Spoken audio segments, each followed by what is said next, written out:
And then in the middle of it, there's a guy in a gorilla suit, huge gorilla, and he's thumping his chest and he walks across the basketball court. And half the people at the end, you say, did you see the gorilla? Say, what gorilla? They didn't see it, they were concentrating, but they weren't taking in the whole picture. And we can go through life not looking at the whole picture. Hi, this is David Aben, founder of The Bucket, and your host for this edition of The Bucket Podcast. Today we're talking about happiness, how you get it, how you keep it, and how you can gift it to others. And few people know more about the topic than today's guest, Dr. Sanjiv Chopra, professor of medicine at the Harvard Medical School, a sought-after motivational speaker, and an accomplished author of many books, one of which, The 2 Most Important Days, which he co-authored with Gina Vild, explores how to find your purpose and live a happier, healthier life. Thank you for being here, Dr. Chopra. A pleasure, a true delight. Thank you, David. You've been called a happiness guru. Is that accurate? Would you describe yourself that way? I don't really like the term guru. My brother once said guru can be spelled G-U-R-U, right? So we're all gurus, we're all on a journey, we're all seekers. Mm-hmm. In your book, The 2 Most Important Days, and some of your talks, you focus on the 4 traits of happiness: having friends, practicing forgiveness, doing for others, and gratitude. It's hard to argue that those are great traits, but is it causal?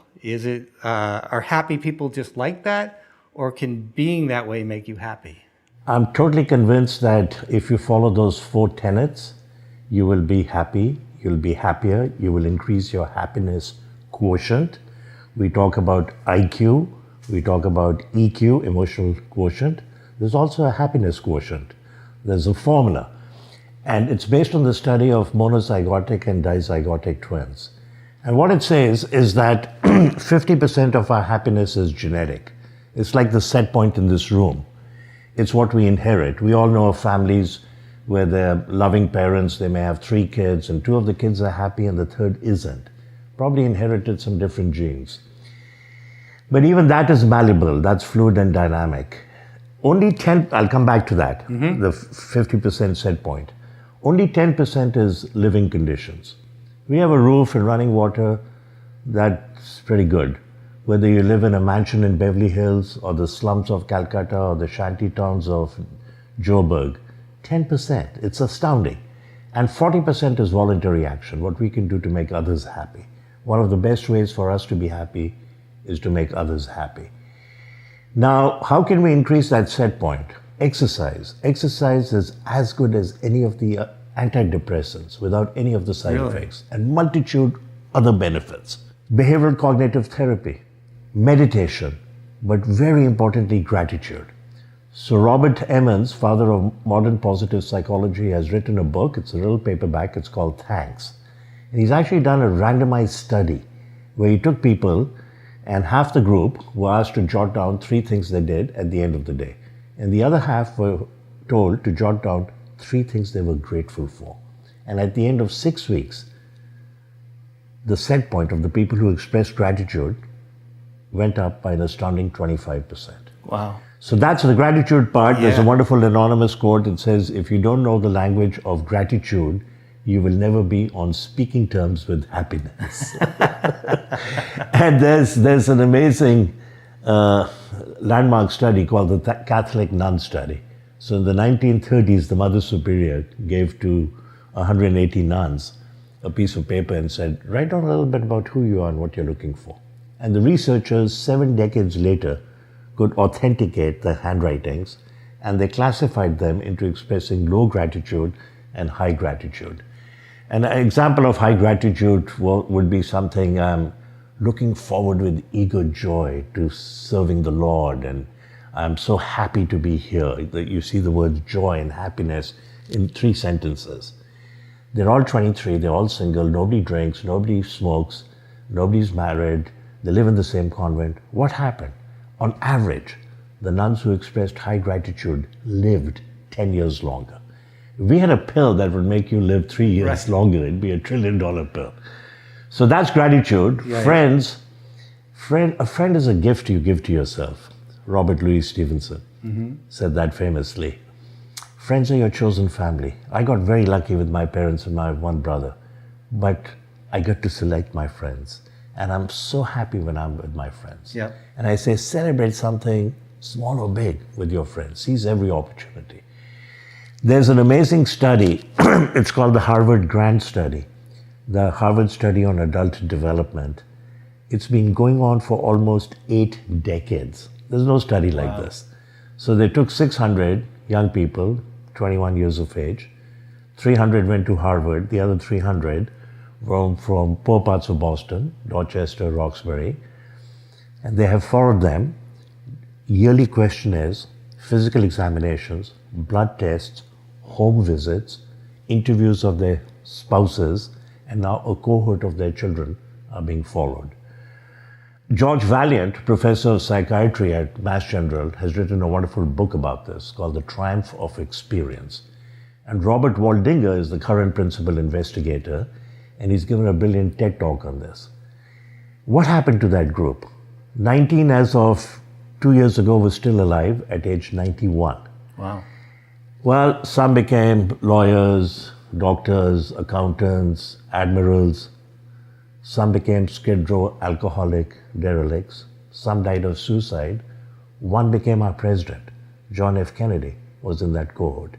And the major conclusion of the study is that loneliness is toxic. And that your satisfaction with relationships with your friends at age 50 is a better predictor of health, happiness, and longevity at age 80, 3 decades later. That's amazing. Better than what? Your blood pressure, your EKG, your cholesterol, your inflammatory markers in the blood.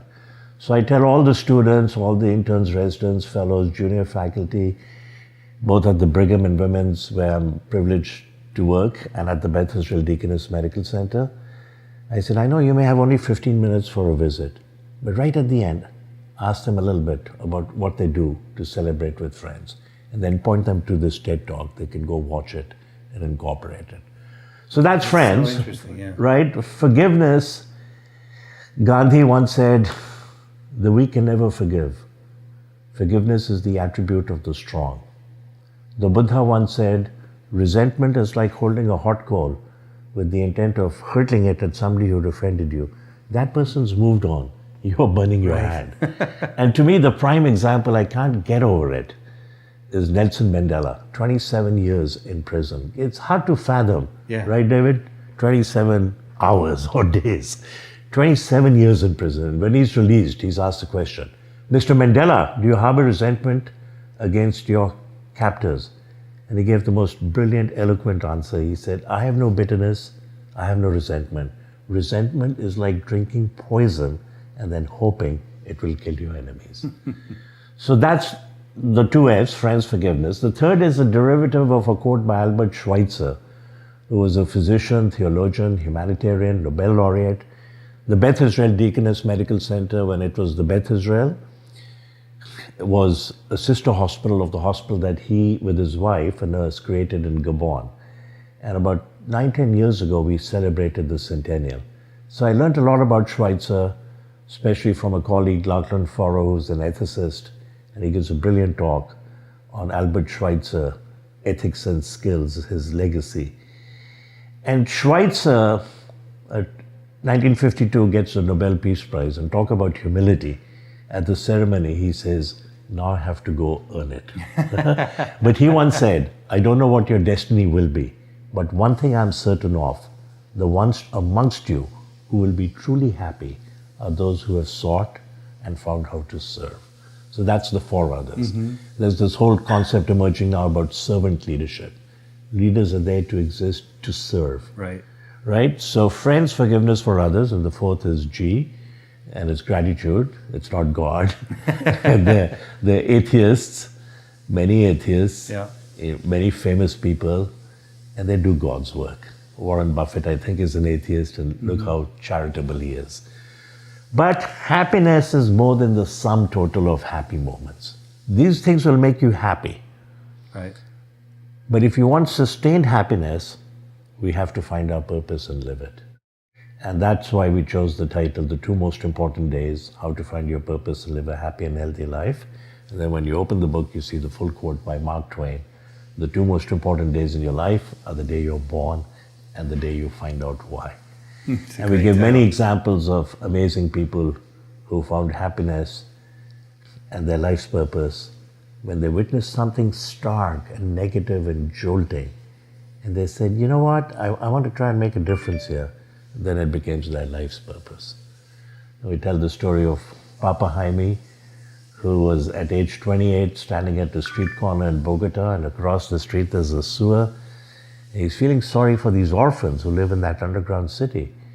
And there's a 7-year-old beautiful girl looking at him and smiling, and he's thinking, I should do something about these kids. As they're having this interchange, a car comes around the corner, stops in the middle of the street, window rolls down. Somebody tosses a box, yellow school bus Fisher-Price toy. The car recedes, the girl comes running to the middle of the street, picks it up. She's never possessed a toy. She's looking at Jaime Aramillo. He's now Papa Jaime because he's a national hero, and smiling. And as they're having this interchange, speeding truck comes around the corner and smashes her into oblivion. And he says, this is it. I'm going to help these kids. He has adopted, housed, schooled, and fed 52,000 orphans. Wow. They've grown up to become computer scientists, professional athletes, teachers, lawyers, doctors, surgeons. That's amazing. And they're giving back to the foundation, many of them. And if you meet him, you'll see the sparkle in his eyes. You see the bliss in his eyes. Recently, about 3 years ago, I get wind that he's had a terrible accident. He's into hang gliding and suddenly sees wires that were not there the previous time. So he swerves, smashes into a tree. Neurosurgical ICU in Bogota. So I connect with him and I said, I'm so glad to know that you're alive. He says, Sanjiv, I could not die. I have to be here for my children and grandchildren.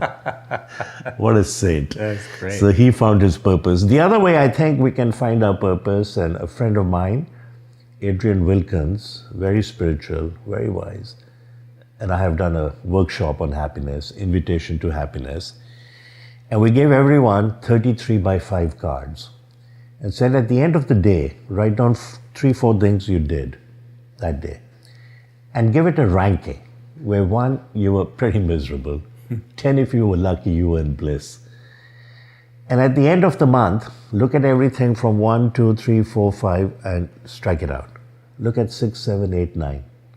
That's what made you happy. That's what resonated for you. Your purpose is lurking in there. Right. It'll come to you. Oh, that's really So that's interesting. a practical way of doing it. Another idea you talk about in the book, The Two Most Important Days, is the importance of failure and how essential it is to growth. You say the avoidance of failure can lead us to insulate ourselves against not just failing, but success as well. And I think taking risks is something that is much more, you're much more aware of it when we're younger. So somebody quits their job and starts a business, or they pull up the stakes and they move out west or something like that. With people in their 50s, 60s, as they approach retirement, you could say that taking risks is there's less pressure to take risks. And in fact, we're kind of encouraged to put it on cruise control.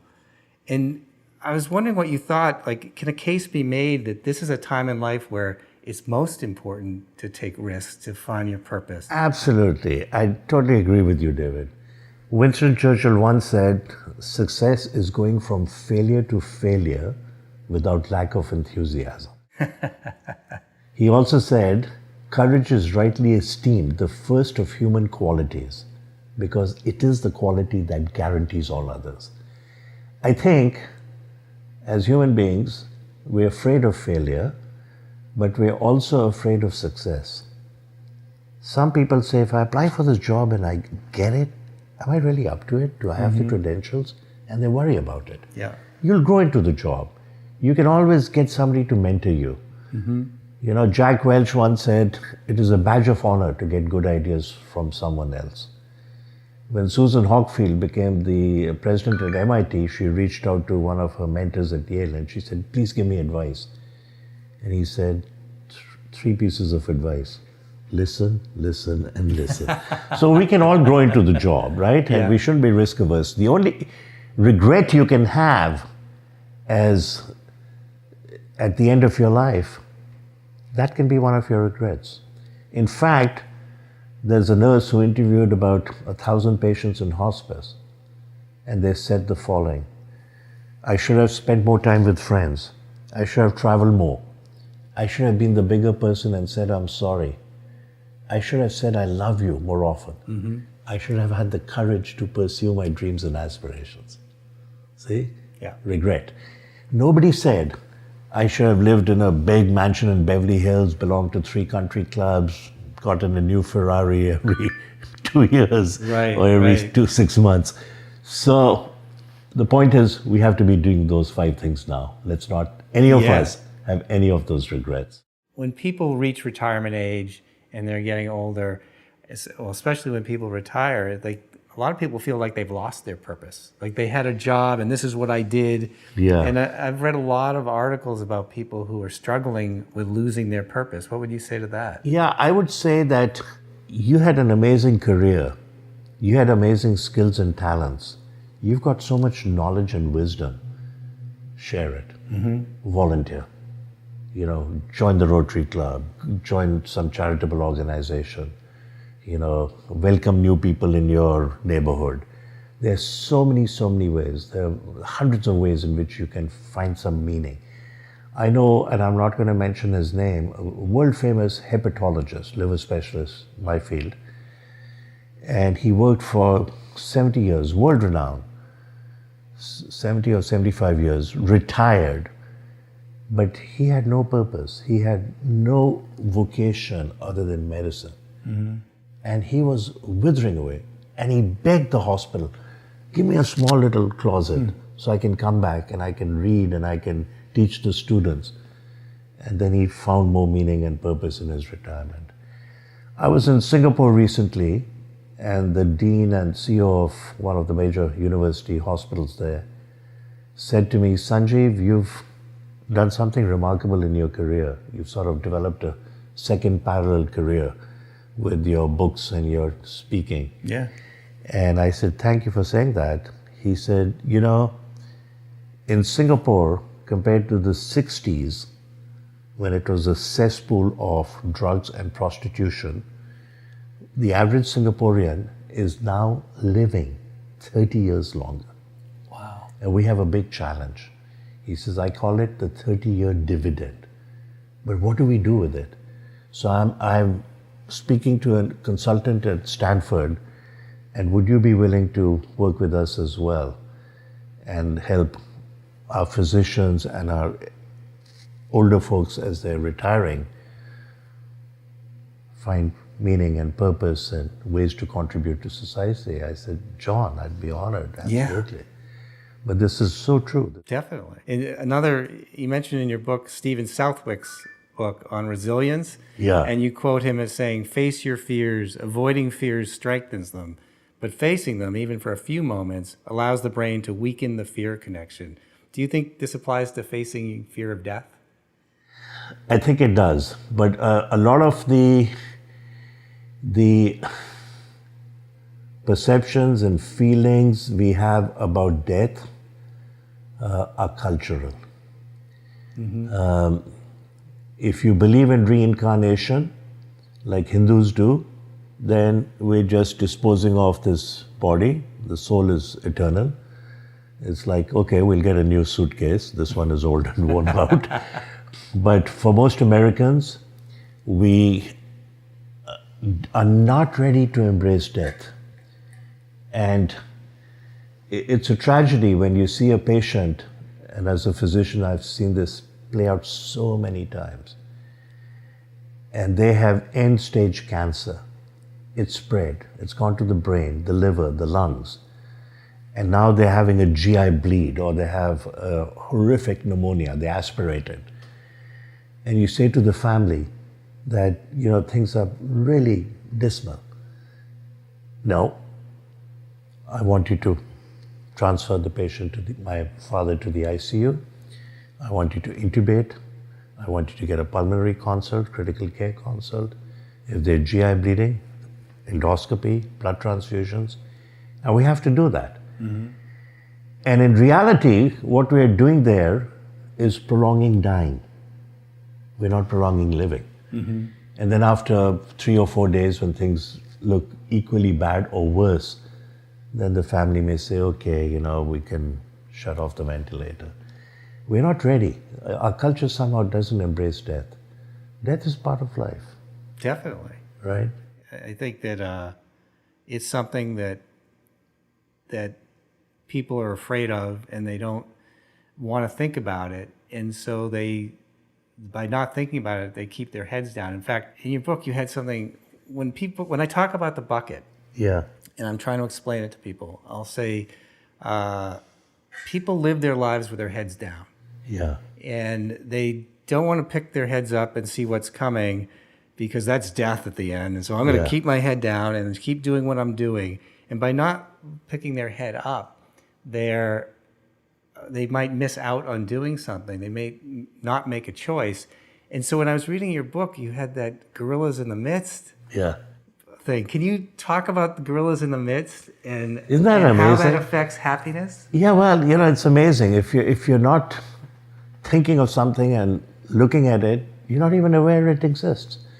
So in this experiment, they have people passing basketballs to other people on a court, and some are dressed in white and some are dressed in black, and you're told to count how many times the white players pass the ball and how many times the black players pass the ball.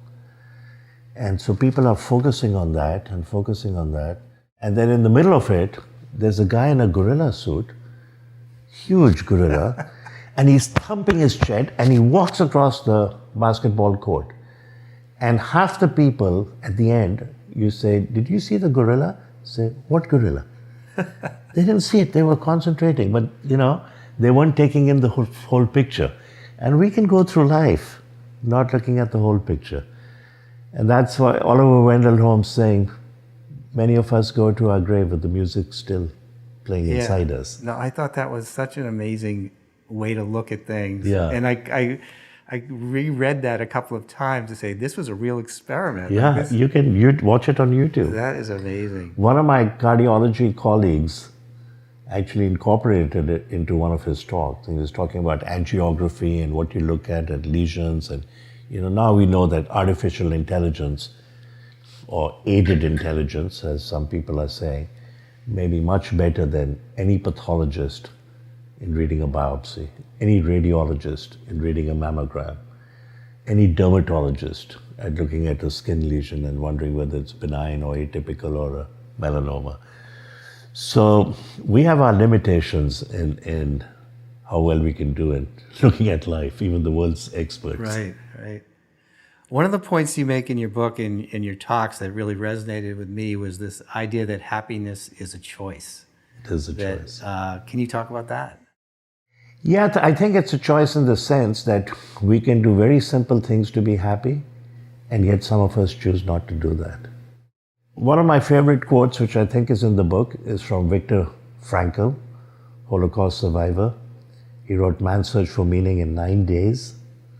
It's remarkable. I read that book every 6 months to a year. Really?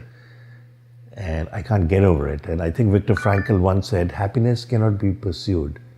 It must ensue as the unintended side effect of dedication to a cause greater than yourself. So I think we can choose that, right? We can say, okay, this is a charity. Look at it. They're impacting 80,000 orphans. They're feeding poor school kids for $20 a year. Akshay Patra Foundation. Unbelievable. I want to be part of it. The moment you make that decision and start helping a little bit, you're happy. That's the choice. There's a story of the parable about a young girl walking on a beach where there are 10,000 starfish stranded. Picks one, twirls it, throws it into the ocean. Picks another one, twirls it, throws it into the ocean. There's an old man sitting on the beach in a rocking chair, smoking a pipe, reading a book. He says, young lady, come here. What are you doing? Do you think you're making a difference? There are 10,000 starfish stranded here. Look across, there's another beach. 15,000 starfish. So she looks at him, smiles, picks the starfish, twirls it, throws it into the ocean, turns to him and says, it made a difference to that one. Right? We can all make a difference. We don't have to do the bold things, audacious things that Papa Jaime has done. But we can all make a difference. And even a little bit helping one person, the ripple effect, cascade effect that will have through generations. And it'll bring us happiness, it'll bring us joy.